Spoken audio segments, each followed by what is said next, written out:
Welcome to Built for This. I'm your host, Brian Briscoe.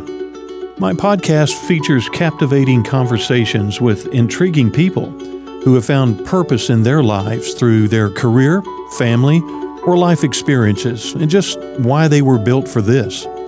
Through the stories that you will hear, I trust that you will be inspired and encouraged to find just what you were built for. So let's get started. And welcome again to another edition of our show here in the studio. And it's great to have on the show a longtime friend and a business owner in Denton, Texas. We're going to talk about that here in just a few minutes. But Mike Barnett joins me on the show today. Mike, thanks for doing this.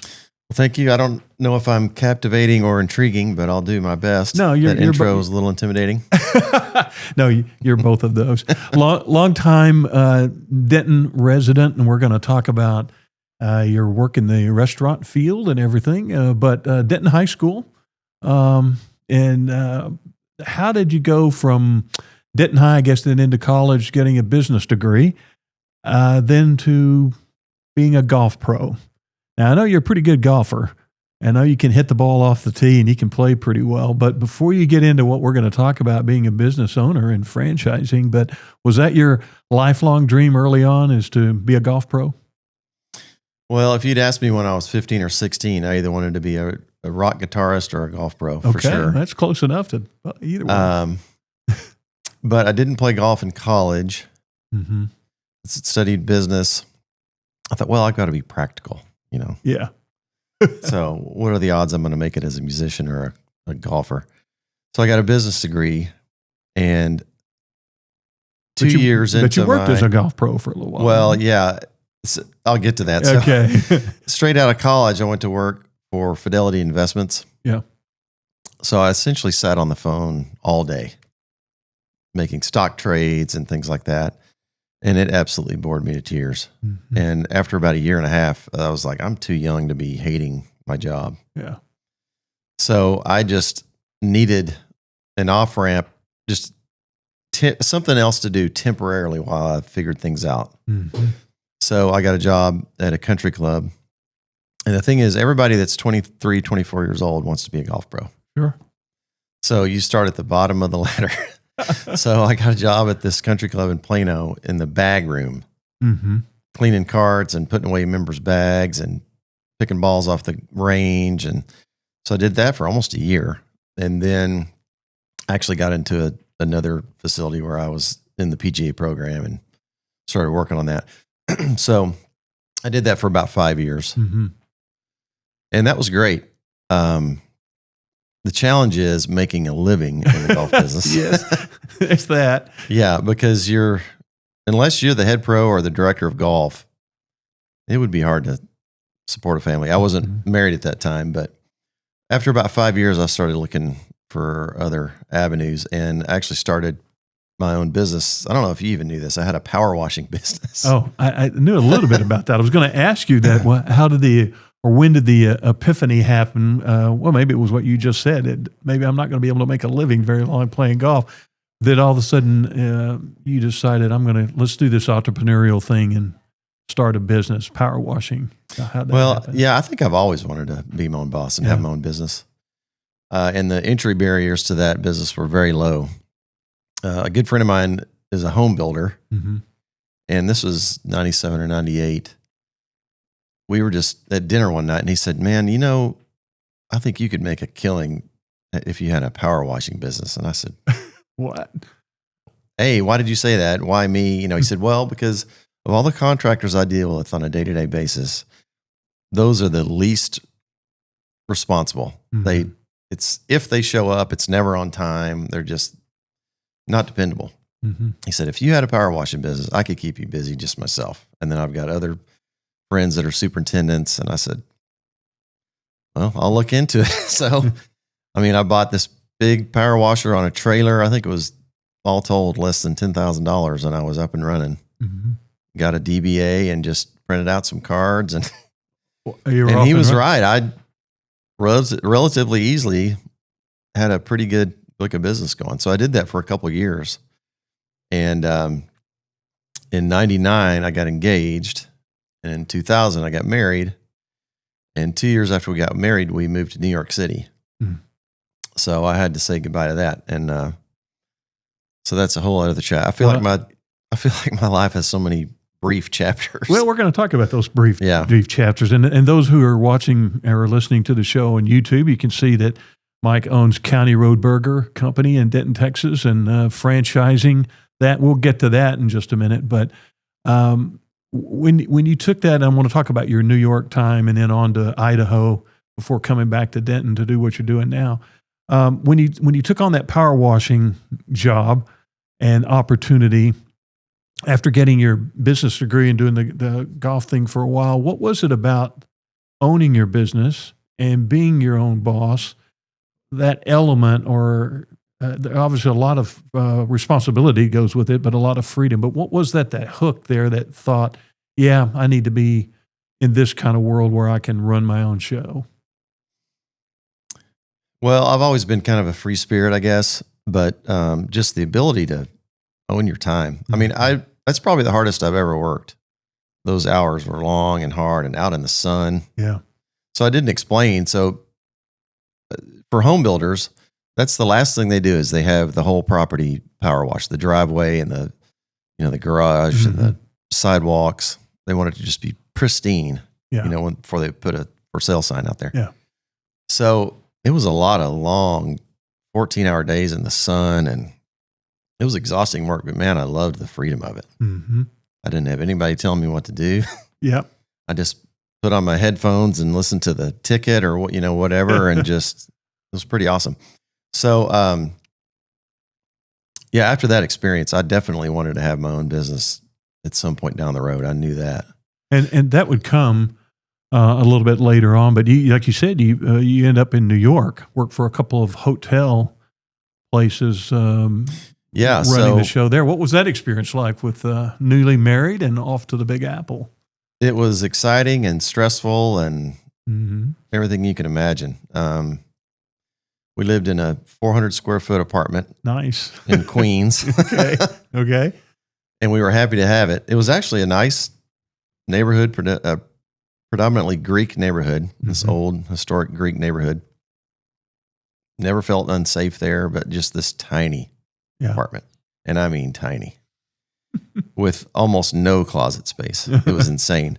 We jacked up our bed on cinder blocks so we could store stuff under the bed. Okay. That's how small it was. I like it. I told my mom the first time we called her when we moved up there, I said, this place is so small, we're going to be buying toilet paper by the roll. And that was a true statement. We would go to the little corner store and we'd get just a roll or two of toilet paper at a time because we didn't have any place to store it. That's tiny. Yeah, it's pretty crazy. So the reason we were up there is because my wife went to grad school at NYU. Right. So when we got there, I literally just went to a job fair at the Jacob Javits Center. And there was a company there that was called Presentation Services. Very vague. It sounded very generic. So it was a conversation starter. I'm walking by their booth and I said, what is Presentation Services? That sounds just really generic and bland. And he said, that's exactly what it's supposed to sound like. And I said, what do you mean? And he said, well, we contract with hotels and we essentially become their audiovisual services department. Oh. So they don't have to have one because it's so specialized. Yeah. I mean, you can imagine a hotel having a catering department and a conventions department. That kind of goes with the territory, but it's pretty technical when you start talking about, PowerPoint presentations and light shows and all kinds of things. So it sounded interesting to me. I said, man, that sounds pretty cool. So what are you hiring for? Why are you here?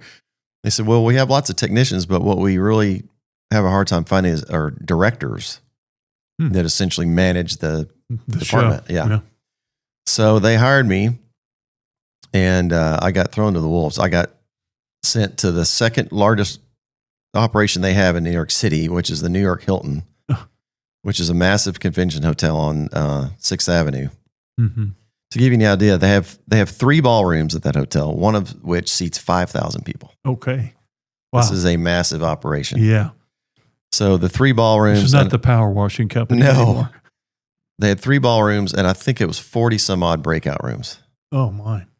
So at any given time, we might have equipment in 40 some rooms 20 or 30 technicians running around, some of which are doing what you're doing, on a board, recording an event or running a PowerPoint presentation.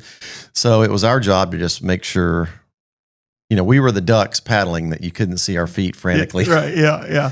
And just had to pretend that everything was just going perfectly when the client or the hotel management came up. Is everything on schedule? Absolutely. Sure. Yeah.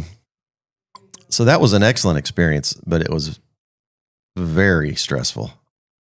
I mean, so I didn't explain. So there was the director of that department who had been there for like 20 years, and he had 2 assistants, and I was one of them. Mm-hmm.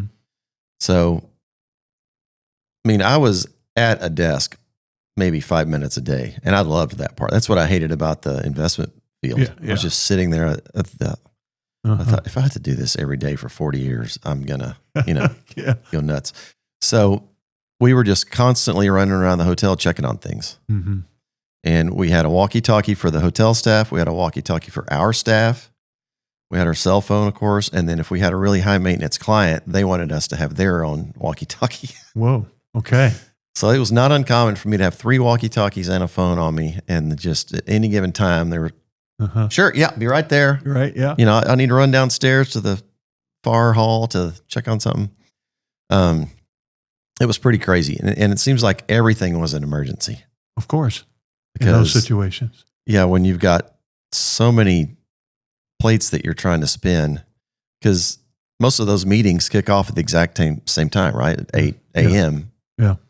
So 7:45 was a very frantic time every day. I usually got there at 5:30 or 6 in the morning. Wow. And about 7:45, that's when you're racing around saying, everything good? You good? You ready to go? Okay. Here people are starting to file in. But so many times we're just, the guys are just finally taping something down or just tucking cords in a corner, just trying to meet the opening bell, so to speak. Later on, you're going to obviously become a restaurant owner, where I'm sure even today there's many days like that, franticness, trying to take care of everything, the least of which is maybe serving the meal. There are a lot of things behind the scenes. What did you learn about yourself in those years, Mike, of that when you were thrown to the wolves, like you said, in that job, and a massive job? What did you learn about being a manager or being an owner or being someone who could have that kind of very wide peripheral vision of problem solving that would come in handy later on in your career? Well, you've probably read some Dale Carnegie books. Mm-hmm. My biggest takeaway from those type of books, like the 1 Minute Manager is another one, is just to keep in mind you're dealing with humans. You're not dealing with robots, at least yet. Yeah. Right. So even when things were going horribly wrong and I had to deliver bad news, I just said, okay, just be real and just appeal to their humanity and just say, hey, we really messed up. Something didn't go right. This LCD projector, the bulb blew right when we plugged it in this morning.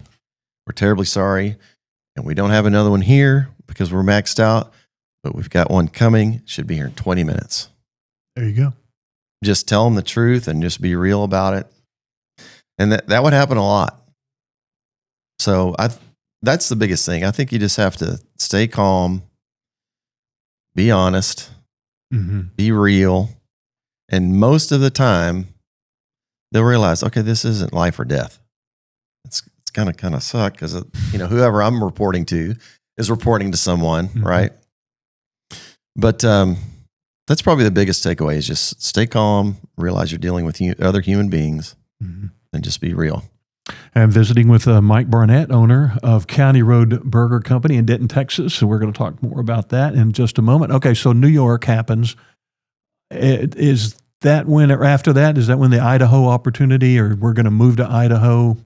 Or did you have a stop in between? I know you went out to Boise and along came pizza restaurants and other things. Yeah, so we were in New York for 3.5 years. And my wife, she got a master's that was really more like a PhD. It was very intensive because she designed her own degree. So she essentially had to argue for the courses she wanted to take and justify that even before she got to take the courses. And then she would do dissertations, and it was very taxing. So her final dissertation just drug on and on and on, and she just felt stuck. And she was done with her coursework. So at the end of 03, I guess it was, we finally said, well, I don't have to be in New York City anymore to finish this dissertation. So we decided to move. And she didn't want to move to Texas because it was too hot. Mm-hmm. I've heard that. I didn't want to move to Oregon where her family was because it was too rainy. So we started looking for places that we both liked. So it's kind of funny. We each came up with 6 places we wanted to consider. So we had 12. I think there was 2 that overlapped. So we had about 10 places to consider. And 7 of which we had been to. Mm-hmm. So we decided we're going to visit the other 3. So it was kind of cool. Scouting report. Yeah. And Boise was one of them. Her brother, who lives in Oregon, like I said before, said, every time I'm in Boise, I just love it. Y'all ought to check out Boise. Mm-hmm. I said, okay. Yeah. I mean, I didn't know what to expect at all. But there was a woman that was on my brother Dave's ESPN crew at the time, Heather Cox. Have you heard that name? Sure, yeah. Yeah. She lives in Boise. Okay. And at the time, I was helping my brother on weekends as a spotter, Sure, looking for on the college field. football games. We're talking about Dave Barnett. Yeah. People know him on broadcast world. So, man, that was an awesome gig. Get to go, Oh. free room and board, free travel to see some SEC game. Yeah. Get paid a few $100 to spot for 3 hours and then fly back to New York the next day. That was great, especially at a time when we needed extra money. That was awesome. So anyway, Heather Cox was on his crew. Right.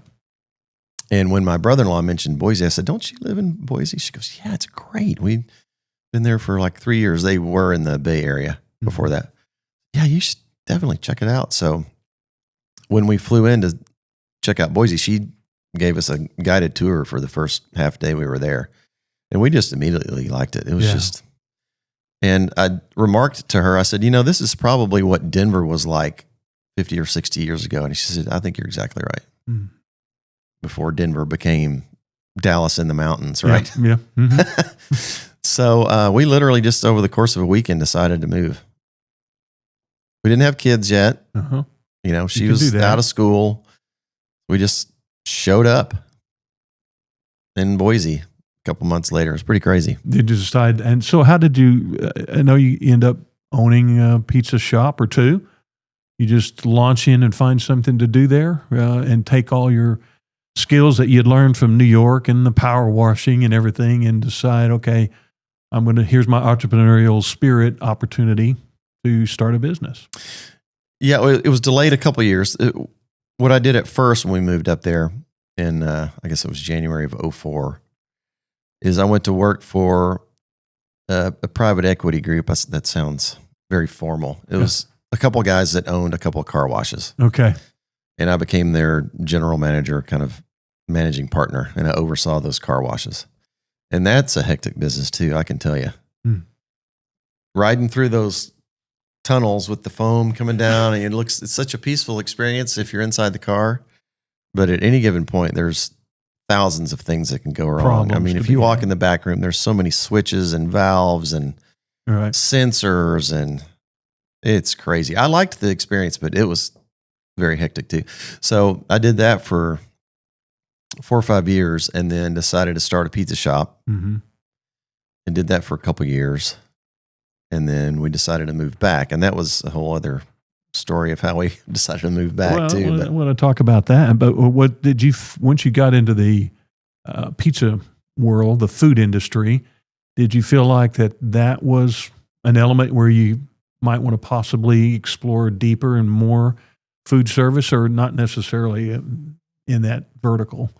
Yeah, for sure. I should have mentioned that in college, I waited tables all through college, and I really liked it. Oh. I liked the pace of it. Yeah. It was never boring. And for a 20-year-old kid, it was relatively good money. Mm-hmm. I just liked the action of it. Yeah. But it was crazy. When we got to Idaho, I said, man, I wish we had some New York style pizza like we had in New York. Back in New York. So I just said, well, maybe I'll just start a New York style pizza place here. So that was the origin of it.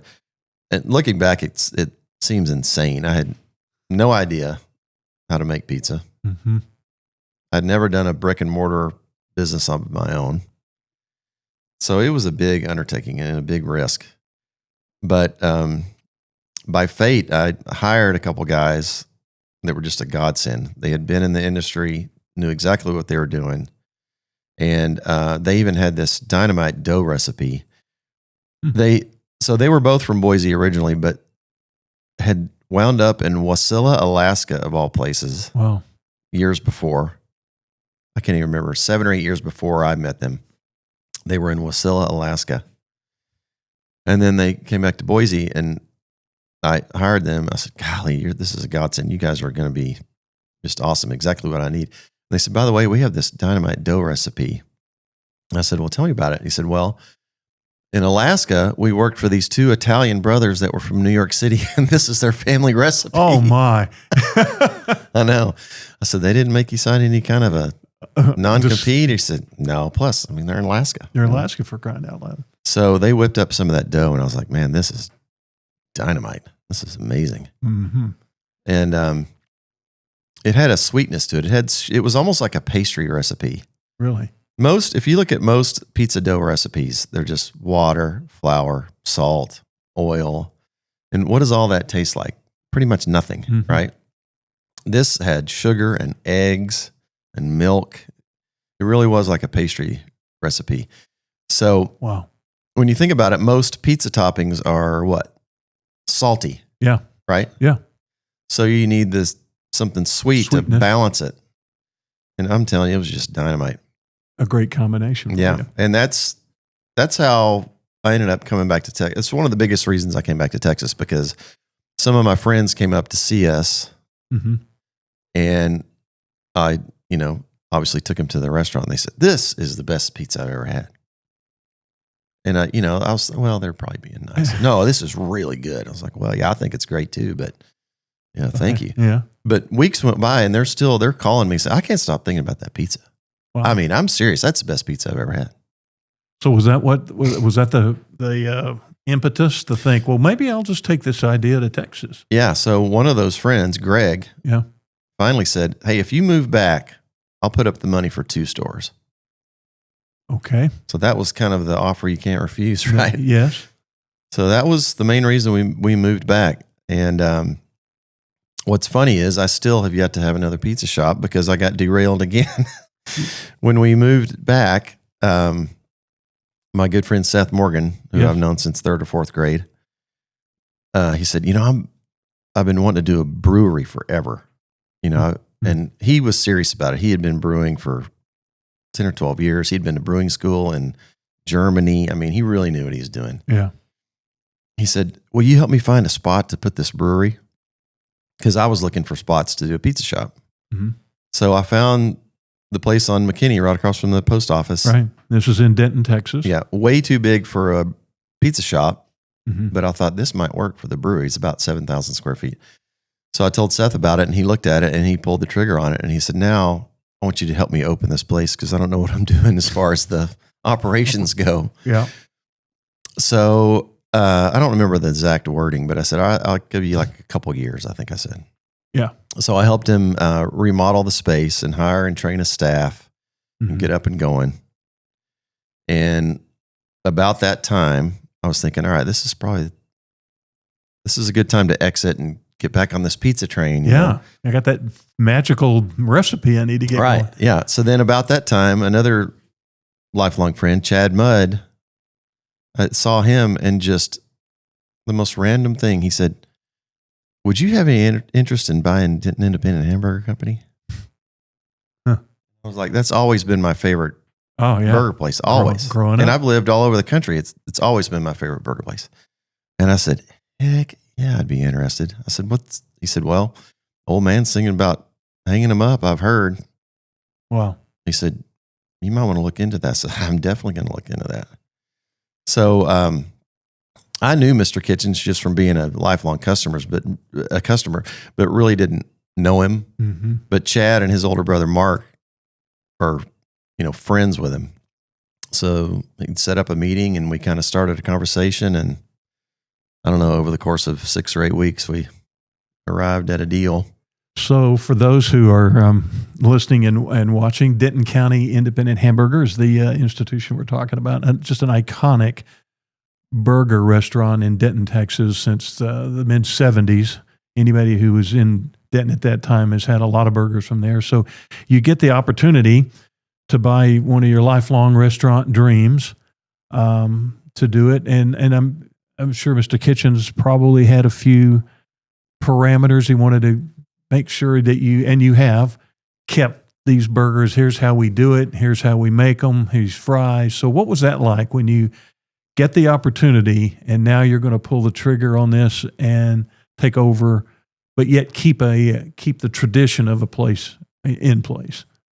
Yeah, it's interesting. The first talk I had with him, I did very little talking. I just sat there and listened. He told me about the history of the place and how many famous people have come through the door, and this is part of my soul. And I mean, it is. 40 years he'd had the place, and I literally maybe said 10 words. Wow. And I just listened and listened, and finally said, "Well, I guess let's keep talking." And I said, "Okay." This was at his house, and I just left, and I didn't really know where things stood.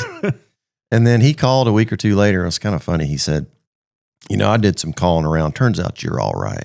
He checked you. Let's talk again. Why don't you come by, next Tuesday or whatever."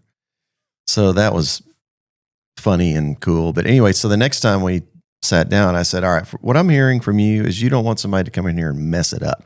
Mm-hmm. That's what I'm hearing. Because that had happened to him before. He had sold another store, and in 6 months it was out of business because they started doing everything he told them not to do. Yeah. So that was one of the first things I told him. As I said, I will not mess this up. Mm-hmm. This place has been around 40 years. I know this industry. I'm not going to mess it up. I promise you. So that was the big seller for him. He didn't need the money as much as he didn't want his buddies calling him, saying, "That guy you sold your store to, I don't know what he's doing because that place just stinks now. You should have never sold it to him." That's what he was trying to avoid.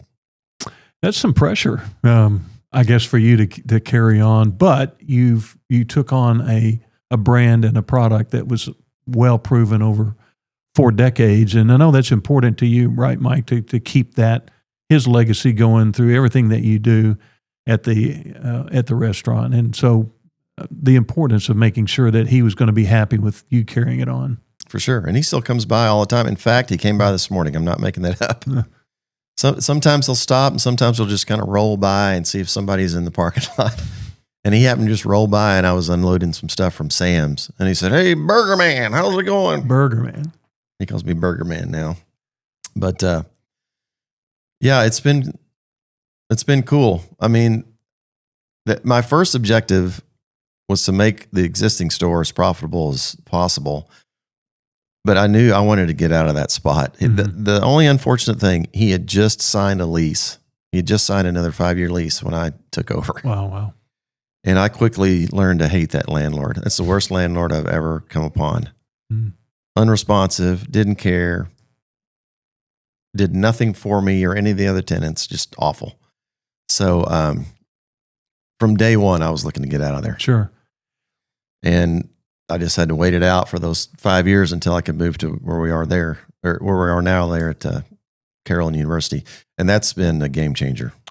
Yeah. And I've been involved with you for that change where you are now. And I guess you learned, and I want to talk about that and expansion, the name change. But you get to this point where you've bought this iconic restaurant brand. Mike, when you look back on all the experiences that you've had, do you see all of those as really putting the foundation or giving you the skills and honing things that you're going to need to have when you own this brand? That the learning things you had to go through from power washing business to New York to everything, that you're seeing it now come full circle in where you are right now with franchising? For sure. They say life has to be lived forward, but can only be understood looking backward, Back. right? It seems like everything I've ever done has given me a tool in my tool belt, if nothing else. And I think it's maybe more than anything, it's made me, I think, you'd have to ask my employees, but made me a good boss, I'd like to think. Because I've had some good bosses and I've had a lot of really bad ones. Yeah. So just in the back of my mind, I was like, if I ever am in charge of something, I'm not going to act like that guy. You know what I mean? Yeah. I can't stand him. So yeah, absolutely. I think the skill set that I have now equips me to be able to deal with just about anything I'll encounter. I hope. However, now that we're wading our toes into franchising, I'm learning how little I know about that. In fact, I was at a convention, I don't know if you knew, a couple weeks ago in Nashville, the International Franchising Association. Right. Sure. They have their main convention every February in Las Vegas, but in the fall, they have one called Emerging Brands. So when I joined the IFA, they said, I really encourage you to attend the Emerging Brands Conference. It's for people like you. It's exactly what that's for. It's for people that are new to franchising, trying to grow a brand. So it was 2.5 days of just writing notes as fast as I could and feeling dumber as the week went on. I was like, oh my gosh, I have so much to learn. These people are so sharp. I don't know. I had imposter syndrome the whole time I was there, but it was an excellent experience. I came home with 4 different books, all these exhibitors and these speakers, just here, take my book. So I've got this stack of books now that I'm trying to work my way through. I kind of got off on a tangent. No, I was going to ask you when so you're talking about franchising and now you're preparing and you've launched out there, feelers are out there to get that first one in. At what point did you, after buying the original restaurant, at what point did you say, you know what, I think we're ready to take this bigger and franchise it, which I know there was a lot of discussion about, well, we need to rebrand the name, keep a lot of the elements there so people kind of know what it is. But when did that come and how difficult was that decision to make franchising and then to do the rebrand? Well, you may not believe this, but I swear, going back to high school, just as a customer and an observer, I always thought, why isn't there one of these in every town in America? Yeah. Let's say it's a simple operation and it's just a train of people coming in and out of here. And I'm thinking this would work anywhere. So the seeds of that idea literally go back to when I was a teenager. So when I learned that the place might be for sale, the reason I wanted to buy it was I didn't want to buy one store. I wanted to buy the concept. So that has been my intention from the beginning. It really has. And step one was moving it to a better location. I thought this little spot with very limited parking, very limited visibility is not going to excite anybody. And we should mention this was his second store, the one that I bought. The original was downtown. Right. It was the flagship. It had the visibility and the bigger dining room and all that, but that's long gone. It's been gone since 2012, I think. Right. So step one, I knew I had to get it into a better spot. So in January of 24, we accomplished that. So almost immediately I started looking into, okay, what are the hoops I need to jump through to become a franchisor? And I learned it's time consuming and costly. Yes, it is. So I spent over a year just kind of stashing some reserves to be able to afford it.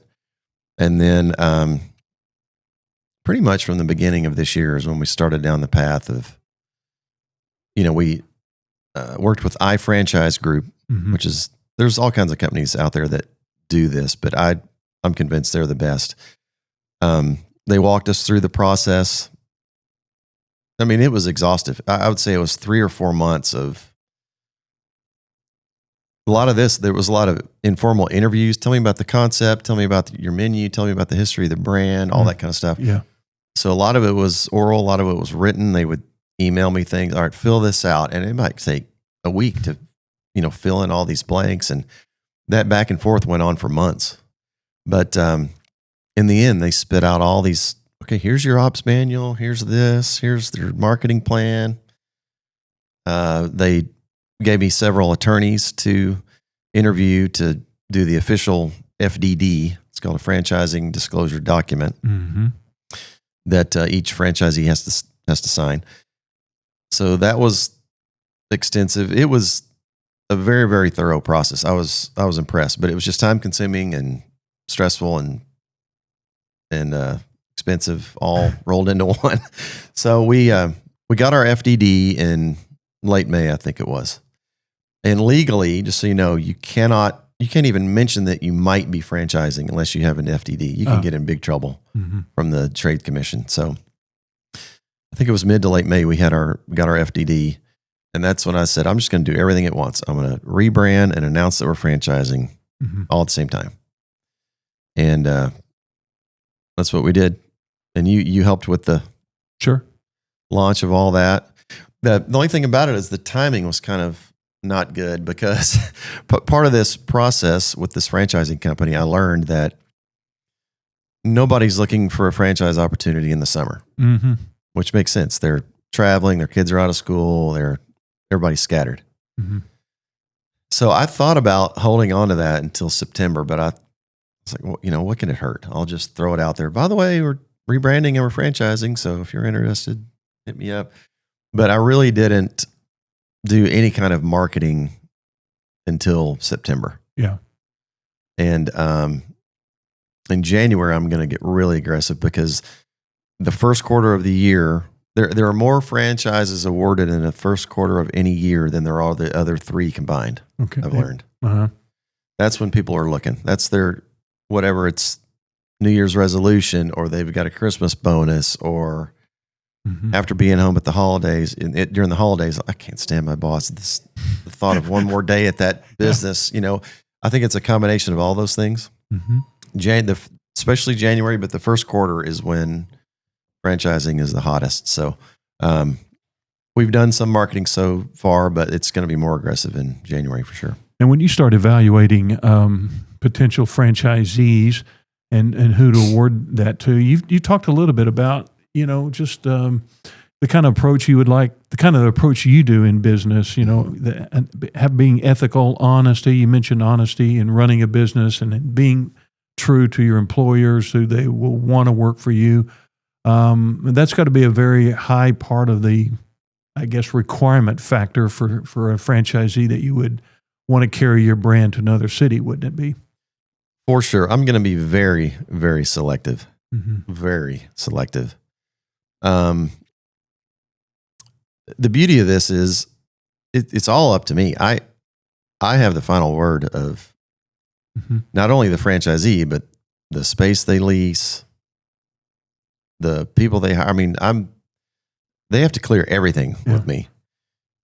Not as a power trip, but it gives me a certain level of control that I can protect the brand, right? Just like Mr. Kitchens was saying to me 8 years ago, I don't want you messing this up. Yeah.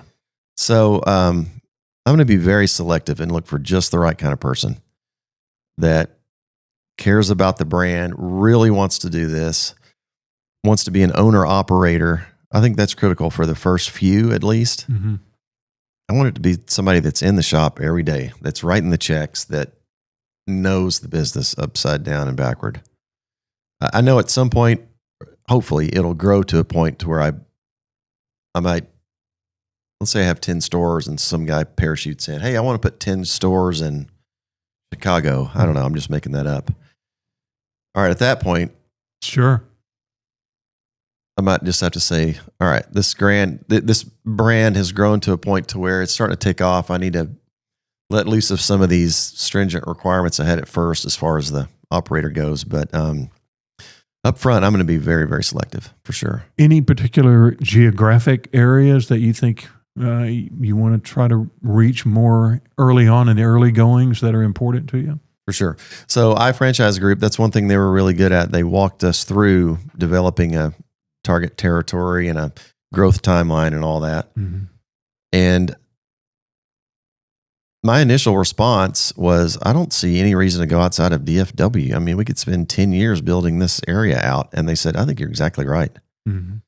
The irony is, it looks like my first franchisee is going to be in West Texas. So I think I've told you a little bit about this. You did. The guy I went to high school with, there have been several people interested that have reached out, and some with different levels of interest, but he has been the most serious from the start. Hey, I want to do this. He was like me, always liked the concept. Yeah. Always wanted to do something like this. And it was like, the biggest thing for me was he lives in this tiny town south of Midland. Mm-hmm. And the more I talked to him, I really like this guy and I trust him wholeheartedly. He's a salt of the earth kind of person.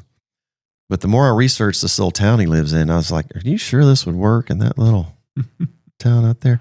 He said, it absolutely will. You just got to come out here and see it to believe it, because there's no place to eat around here. And this town is surrounded by oil wells and wind turbines. And he said, I see it every day. These white trucks pull into town looking for something to eat.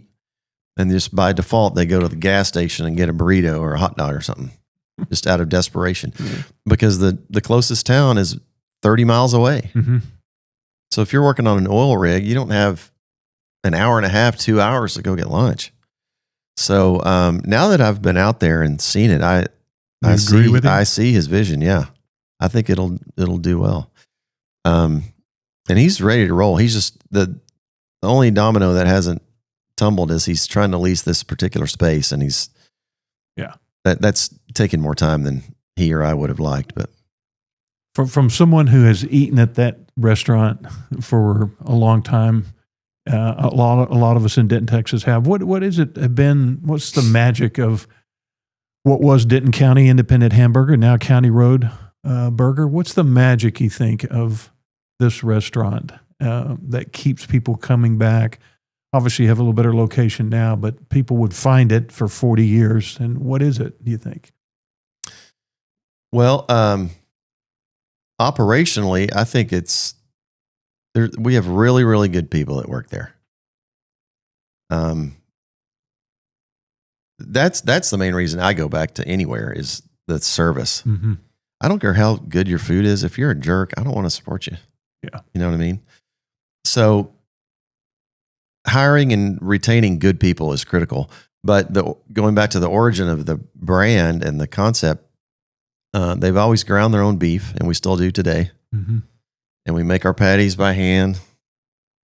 And that is very time consuming. And most people would say, you're crazy for doing that. I mean, you can get them in a box from Cisco or whatever. And that's one thing I promised Mr. Kitchens that I wouldn't stray from is doing our own patties like that. So that's a big part of it. And then the fresh cut fries we've always had. Right. Which are really good. Which is also labor intense. Yeah. Much less so than the meat. But it makes a big difference. And then the beans. Yeah. If I told you the bean recipe, you'd be surprised how simple it is. And they're really good. But they're very, very good. And I've just never seen a concept quite like this. It's some people that are first timers, it's a head scratcher. So you have fries and beans. And that's it, huh? All right. Great. All right. Well, and then it's so funny. Most of the time as they're leaving, those beans are awesome. Now I get it. I'll see you later. I'll be back, Yeah. I don't know. It's just the simplicity of the concept, but behind the scenes, the prep there's a lot of prep work with doing our own patties and doing the beans. And so everything's fresh and made from scratch. And so I guess it's two elements to answer your question.